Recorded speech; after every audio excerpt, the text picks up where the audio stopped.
Pues gracias, Luis, por hacer parte de esto y sobre todo por lanzarte con valor para hablar de un tema tan complicado como el que vamos a tratar. Un tema que en cierto modo es hermoso, pero también ha causado mucho dolor, porque vamos a hablar acerca de el sexo, concretamente acerca de una relación de pareja pura sexualmente hablando. Y sé que este asunto es muy actual porque vivimos en una cultura hiper, mega, ultra sexualizada, que muchas veces confunde el amor verdadero con la sexualidad. Cuando Dios creó el sexo como una expresión del amor.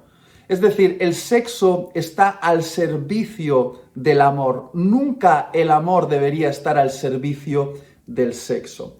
Pero antes de meternos en este tema tan importante, quiero hacer una aclaración.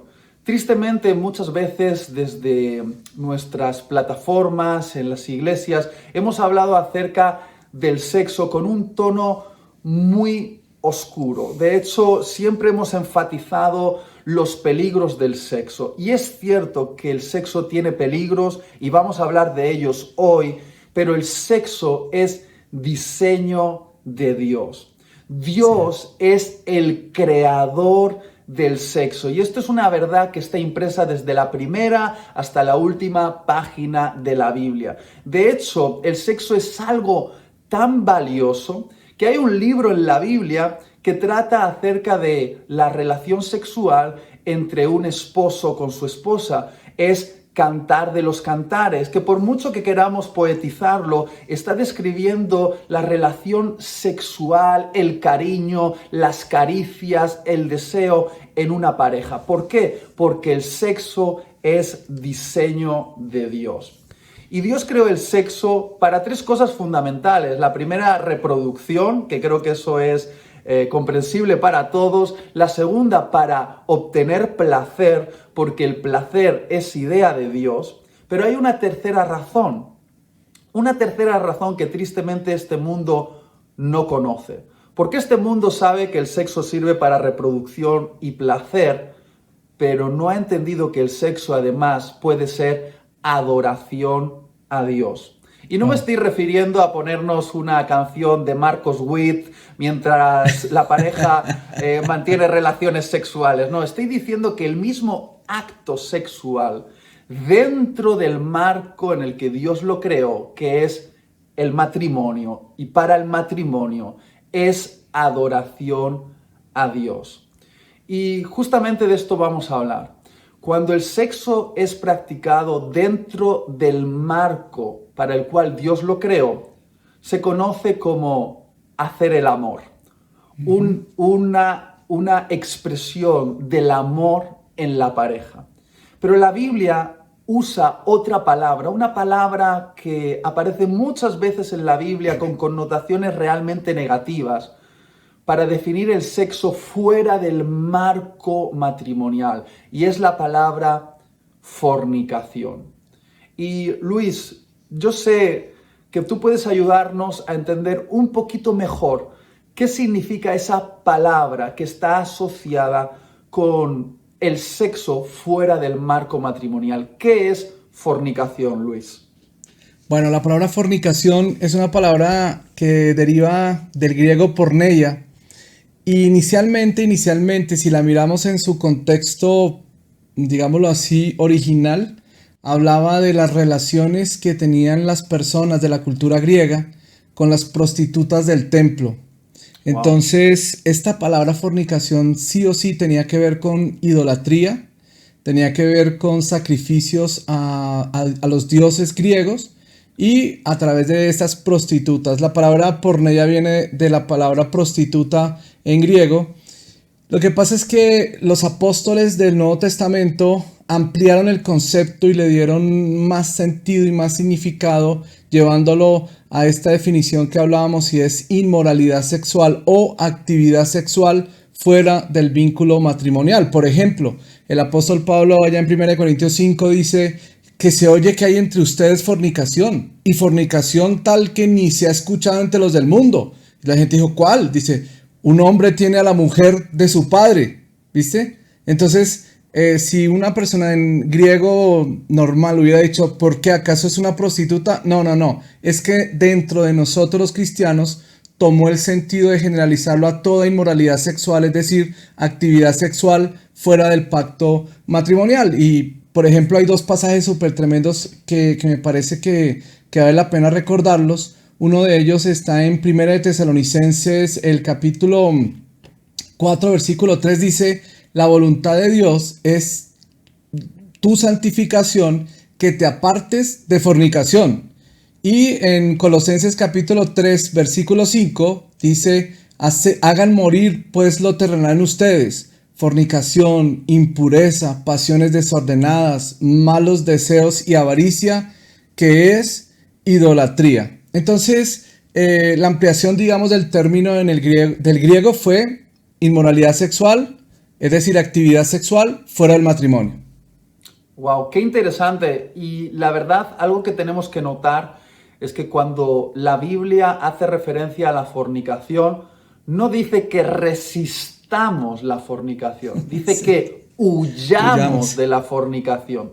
Y claro, esto es un consejo muy práctico para todas las parejas que están construyendo los fundamentos para su futuro matrimonio. Parejas que son novios y que están preparándose para entrar en esa etapa fantástica donde podrán mantener relaciones sexuales, que es el matrimonio, pero que ahora mismo tienen la tentación de cruzar los límites. La Biblia nos dice: no resistáis a la fornicación, huid de ella. Es decir, la manera más eficaz de no fornicar es creando distancia con aquello que nos puede llevar a ese acto de pecado, que sin duda tiene muchas consecuencias asociadas, entre ellas alejamiento de la presencia de Dios en nuestra vida, oscuridad, tristeza, desconfianza hacia nuestra pareja y toda una serie de consecuencias ligadas con un acto que no está bendecido por Dios, por realizarse fuera del marco matrimonial. Ahora, Luis, existe tanta confusión respecto a la fornicación que necesitamos ser bien prácticos para que todos los solteros y solteras entiendan exactamente qué es fornicación. Yo tengo una definición aquí que creo que nos puede ayudar, y es esta: fornicación es cualquier estimulación de los órganos sexuales, pene, vagina o pechos femeninos fuera del marco matrimonial. Lo voy a volver a decir. Fornicación es cualquier estimulación de los órganos sexuales, pene, vagina o pechos femeninos fuera del marco matrimonial. Esa es una buena definición. Fornicación es todo lo que estimule los órganos sexuales, el pene, la vagina o los pechos femeninos, fuera del marco matrimonial. Ahora, para ser bien específicos, Luis, ¿podrías ayudarnos con una serie de casuísticas bien prácticas que sí, nos ayuden a entender qué sería fornicación en el caso de, por ejemplo, una pareja de novios cristianos que quizá digan: ¿será esto fornicación? ¿Será esto cruzar el límite? Entonces vamos a ser bien prácticos, Luis. Bien, vamos a la práctica. Las parejas, digámoslo así, de novios que están, por ejemplo, comprometidos, y el novio le dice a la novia: oye, ya estamos comprometidos, ¿por qué no tenemos relaciones sexuales? Que ya finalmente estamos comprometidos, ya nos amamos, ya estamos seguros. Y se van y se acuestan, es decir, tener una relación sexual con penetración, toda esa completa, obviamente es fornicación. A partir del momento del matrimonio es que comienza a estar bendecido.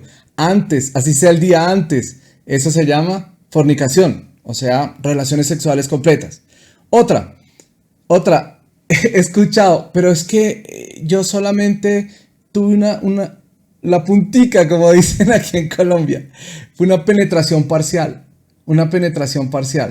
Y yo he escuchado de tipos que convencen a la novia de que si lo hacen así, no es pecado. Que porque para que sea relación sexual completa tiene que haber penetración y eyaculación, que solamente fue la puntica. Eso es fornicación. O sea, hubo actividad sexual, ¿no? Hubo excitación entre los dos, hubo intercambio, hubo actividad sexual. Otra que es muy común, más común de lo que nos imaginamos, es sexo oral.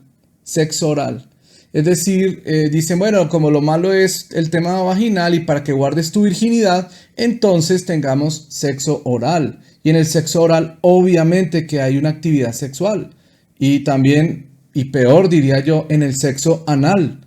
Porque también he escuchado tristemente personas que dicen, no, no, no, con el sexo anal guardamos tu virginidad. No, o que cualquiera de las dos igual es fornicación, es actividad sexual por fuera del matrimonio. Bueno, esas son como, como las más... Hay otras que empiezan a ser más en el término de los grises, ¿no? Entramos al término de los grises. Por ejemplo, hay una Entramos cosa en que... el término de los grises, pero queremos aclarar que Eso, estamos convencidos de que son fornicación también, porque exacto. implican la estimulación de los órganos sexuales, pene, vagina y pechos femeninos.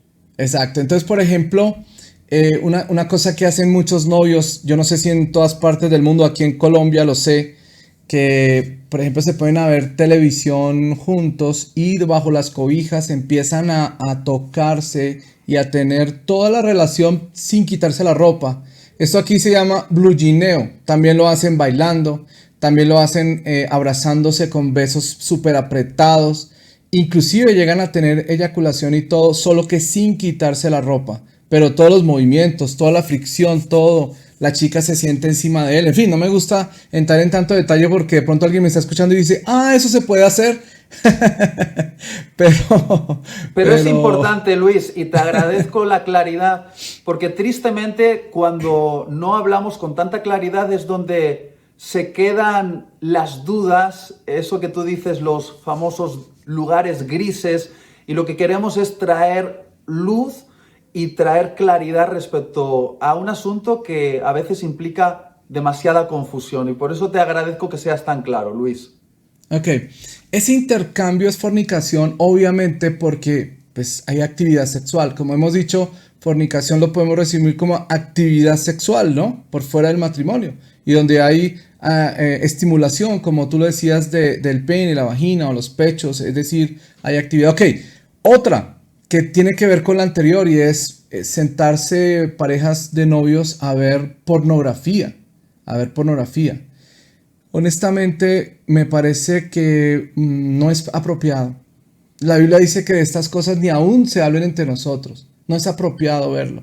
Y mucho menos una pareja de novios. Y creo que es un muy mal comienzo para lo que sería después un matrimonio, porque entonces están teniendo relaciones sexuales adúlteras si hacen eso durante el matrimonio. Ver pornografía es imposible no excitarse y como lo hemos hablado en otras ocasiones, la pornografía obviamente trae una adicción y bueno, una serie de distorsiones que no vale la pena que pasen. Esto es fornicación, sin duda. Sexting, lo que se llama como sexting, es un capítulo que toca abrir en una forma, inclusive con un diálogo grande, porque, por ejemplo, empiezan los chicos a enviarse, inclusive sin ser novios, solo siendo amigos, fotos de sus órganos genitales, fotos desnudos, fotos insinuantes, que son claramente fornicación. A mí me parece muy triste esto porque, por ejemplo, he sabido de chicas que me contaron, imagínate, a este amigo me convenció de mandarle las fotos, se las mandé y luego él se la envió a todos sus compañeros y esa foto ya no sé dónde va. Que tú sabes que todo lo digital, una vez que sale de tu celular o de tu computador, tú no sabes dónde va a terminar, tú no sabes hasta dónde llega. Entonces, o cuando terminan las relaciones de noviazgo, ¿cuántos casos hemos escuchado de hombres despechados que han agarrado los videos que le envió su novia y los han subido a páginas, a portales, en fin, ese tipo de cosas pasan, es horrible. Entonces, esto sumado a videollamadas, que hoy en día es tan fácil, ¿no? Videollamadas, digamos, estas plataformas que hay intercambio de videollamadas con extraños, en donde hay intercambio sexual, solo que cada uno desde su casa y tal vez masturbándose cada uno. Eso claramente es fornicación. Eso claramente es fornicación. También otra que es, digámoslo así, cercana con esto y que más tiene que ver con las mujeres es conversaciones de alto contenido sexual, en donde se empiezan a declarar fantasías. Los hombres les dicen a ellas: te agarraría así, te haría así, te tomaría por aquí, te haría por allá. Y las mujeres se excitan tremendamente con esto, mucho más que con lo que ven. Los hombres nos excitamos más con lo que vemos, las mujeres se excitan mucho más con lo que oyen. Entonces, en términos generales, esto es como la actividad que se está dando en este tiempo. Itiel, no sé si a tu forma de ver faltaría alguna, o aquí más o menos dejamos como claro lo que está pasando en este tiempo. Creo que ha sido bastante específico. Siempre puede quedarse algún aspecto fuera de la exposición, pero volvemos a repetir: fornicación es cualquier estimulación de los órganos sexuales, pene, vagina o pechos femeninos, fuera del marco matrimonial. Es decir, tocar los pechos, el pene o la vagina por encima o por debajo de la ropa, rozarse, hacerlo con otra parte del cuerpo, sexo oral, una caricia rápida, eyacular o no eyacular, pero tener contacto, y mostrar los órganos sexuales por foto, vídeo, y utilizar la voz para crear imágenes en la mente de la otra persona. Todo eso, todo ese paquete, fuera del marco matrimonial, es fornicación. Sí. Tenemos que decirlo así de claro. No es solamente penetrar el pene dentro de la vagina, fornicación. Es todo lo demás también. Y necesitamos levantar una bandera de pureza en las relaciones cristianas, porque es posible reservar toda esa actividad sexual para el ambiente donde Dios la bendice, que es el matrimonio. Entonces, Luis, muy rápidamente, entendiendo esto, ¿cómo podríamos poner límites seguros para no cruzar la línea a la fornicación? A mí siempre me hace pensar en este famoso juego que jugaban algunos locos en algunos países, ¿no? De arrancar su coche y acelerarlo hasta el precipicio, sí. Y aquel que era capaz de frenar más cerca del precipicio era el que ganaba. Y claro, podemos jugar a ese juego, ¿no? Intentar frenar justo en la línea cuando se convierte en fornicación, pero quizás no es la manera más inteligente de vivir. De hecho, yo siempre digo esto: en nuestra relación espiritual podemos vivir a diferentes niveles. El nivel de esto es pecado y esto no es pecado, eso es un nivel muy infantil. Existe un segundo nivel un poquito más maduro, que es esto me conviene o esto no me conviene. Pero todavía existe un nivel de madurez mayor, y es esto trae satisfacción al corazón de Dios o no trae satisfacción al corazón de Dios. Y creo que si simplemente medimos esta cuestión como pecado o no pecado y decimos vamos a hacer todo lo que no sea fornicación, no estaremos entendiendo que podemos agradar o desagradar al corazón de Dios con nuestras intenciones. Entonces, de manera muy práctica, Luis, ¿cómo podemos establecer límites saludables para no caernos por el precipicio? Así es. Bueno, déjame decirte algo, complementando un poquito lo que terminabas diciendo, y es que nosotros estamos súper comprometidos con los diseños de Dios. O sea, queremos caminar en lo que Dios diseñó, porque finalmente entendemos que lo que Él diseñó es para nuestro bien. Y esa es la razón por la que queremos guardarnos, ¿no? Porque decimos, hey Dios, ¿cómo diseñaste esto? Así, ok, así quiero hacerlo, para no dañar lo que Dios trajo pues a creación. Ahora, como decíamos, y rápidamente lo digo, es que si el sexo fue diseñado para unir a dos en uno solo, la relación sexual antes de tiempo o fuera de tiempo va a traer daños psicológicos, porque dos que se unen van a quedar atados mentalmente, va a traer mucha inseguridad en la pareja, se hace en lugares donde no es conveniente, va a traer daños espirituales por la culpa, por el peso, puede traer ETS, o sea, enfermedades de transmisión sexual, embarazos no deseados, en fin, toda esa problemática.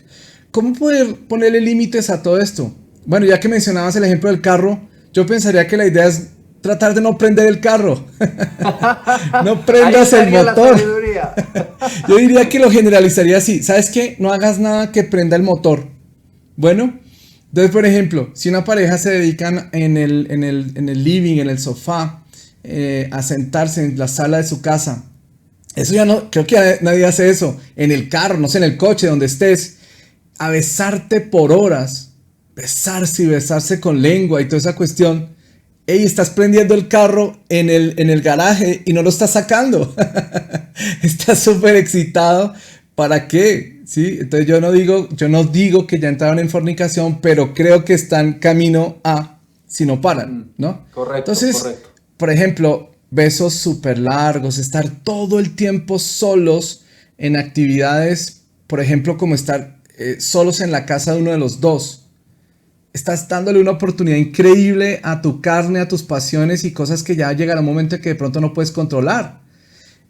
Por ejemplo, hoy en día hay viajes que hacen solos los novios y me rejuran y rejuran que no van a tener relaciones. No puedo creer, o sea, no me digas, dicen, no, es que nos vamos a ir a recorrer Europa, pero ¿cómo se va? No, nosotros cada uno en su cuarto, olvídate, o sea, ¿cómo? ¿Qué es eso? O sea, no me vengas a decir que en un viaje, ok. Pero las cosas más normales, yo pienso que no estar solos todo el tiempo, planear las visitas, hoy qué vamos a hacer, ¿no? Entonces no ir a improvisar como que, oye, no, ¿qué vamos a hacer? O ya que nos vamos a dedicar y dedicarnos a eso. Y desde el punto de vista positivo, el noviazgo está diseñado para construir el proyecto de nueva familia. Entonces, conversar mucho y conocerse, aprender a resolver los conflictos, dedicarse tiempo para saber cómo tomar juntos una decisión, dedicarle tiempo a construir el proyecto, los valores, los principios de familia, todo ese proyecto que va a ser el nuevo matrimonio. O sea, desde positivo, ocúpense en lo que edifica la relación hacia el matrimonio y quitar todo lo que los pueda llevar a lo carnal por ahora, porque no es el momento ni es el tiempo. Muchas gracias, Capitán Luis, por todo lo que nos has compartido. Me parece tremendamente valioso. Por cuestión de tiempo tenemos que dejar la conversación aquí.